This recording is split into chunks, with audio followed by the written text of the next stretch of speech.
nice little sweeping turns here. You can see the car's doing real great. I've done this video with you guys before where we go down this road right here and it is a sharp turn to the right and it's got a traffic signal that just constantly blinks yellow. Every time I've taken the car down here, it's done a little something wacky. It's taken this turn one time without messing anything up. I have no traffic behind me right now, so I'm just gonna let the car do whatever it is it wants to do, just in case it's not happy with this light down here. But you guys will be able to see on the other camera view of the blinking light that I'm talking about. 2 arrows to tell you to go right here. It's slowing down. It's a nice slow down. It's not too bad. I got a car next to me. It's slowing down a little more than I would like. You guys can see on the outside, it almost stopped here. So it did stop and now it's turning. So that's a yellow light. It shouldn't stop. So I don't know if that's something I need to report to Tesla or if it's just gathering this data of information as I'm driving, because I've allowed this thing to share all my information with Tesla to help them out as much as I can. So again, we're in some sweeping turns. So again, guys, I'm gonna release the full self-driving right now. Let me see here. We've got about 12 minutes. Okay, I'm gonna go ahead and try and go only one more time where I release it and then put it back on to get us to our destination. It should be able to do it without a problem. So we got about 12 minutes to our destination and we'll see what happens. Now again, I've driven this thing in wet weather, my older Tesla, and it'll drive in wet weather on full self-driving. Sometimes though, when it gets really heavy and bad, the car will tell me that I need to take over, or like one of the cameras are blind or something like that. But every now and then it'll go red and say, hey, you got to take over the wheel. I can't see what's going on. So I don't know how this thing's going to do in snow. I don't know how it's going to do in fog, and I don't know how it's going to do in rain when it's raining real hard. So when I did have my car, when it was raining, I didn't have the beta full self-driving.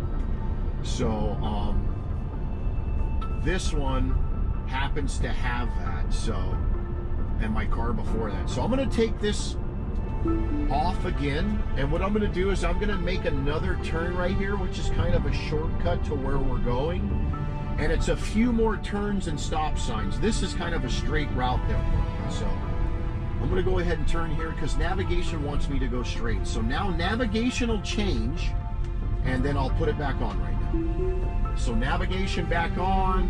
We've got 10 minutes exactly to my stop, which means I'm going to have to take this off one more time because I don't want to get a check mark where I lose myself full self-driving.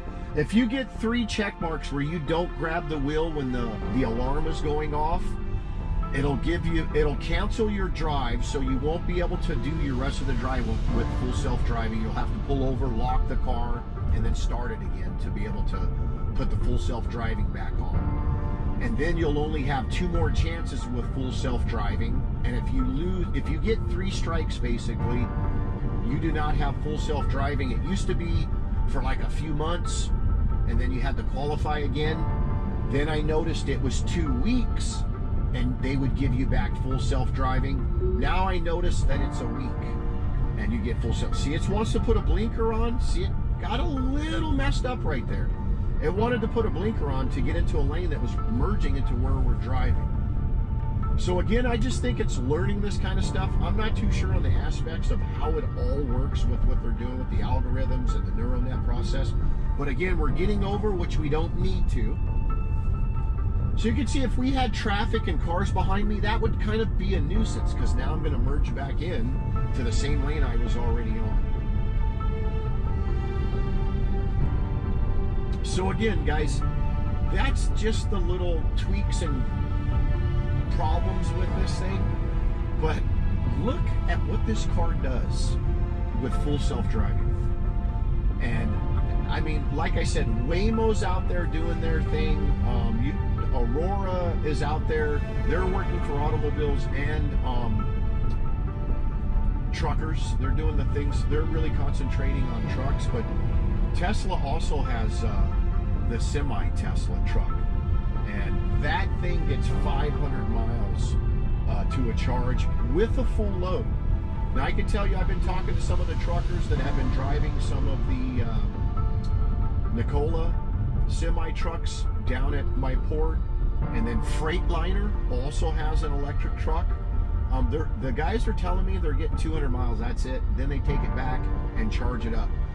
None of the truckers, I don't think, are really too much into this technology, so they don't understand the wattage and the power usage at the stations of how fast is the car charging and things like that. It's like questions they really can't answer because they don't know.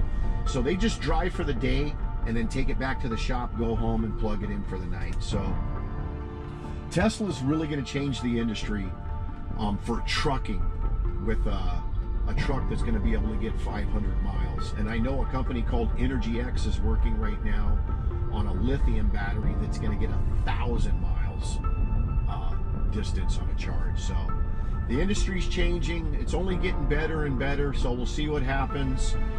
Okay, I'm going to take this off again because once again, it wants to go a different direction to my destination. And I'm not blaming it on Tesla. I'm blaming that on maps, man. Google Maps just is horrible, man. Used to be so good, and now all these maps, Waze, all of them, they just suck now. Okay, so we're heading to our destination now. And again, I'm going to not put the full self-driving on, because this wants to take me the back way into Temecula. I want to drive in through the front way. There's a Greek festival going on this weekend, so I don't even know if we're going to be able to pull in there to go get breakfast right now. But what I want to do is make a right here and not take the back way. I want to go in through the front. It's a really beautiful view going in through the front. You kind of drive down the strip of all the shops and things like that. So I'm going to put the full self-driving back on now. And we have 6 minutes to our destination. I will not have to touch this steering wheel or interact until we get to our destination. Swing In Cafe, here I come. Best breakfast place in Temecula by far.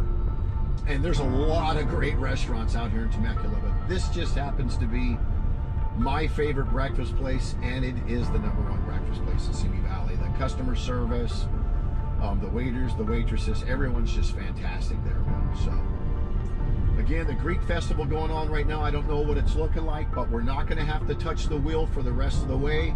We have a few stoplights. We are going pretty much straight. We're not making any turns, but we are going through some S-turns right now to get to where we're going, and we're going to be going up and over some hills as well.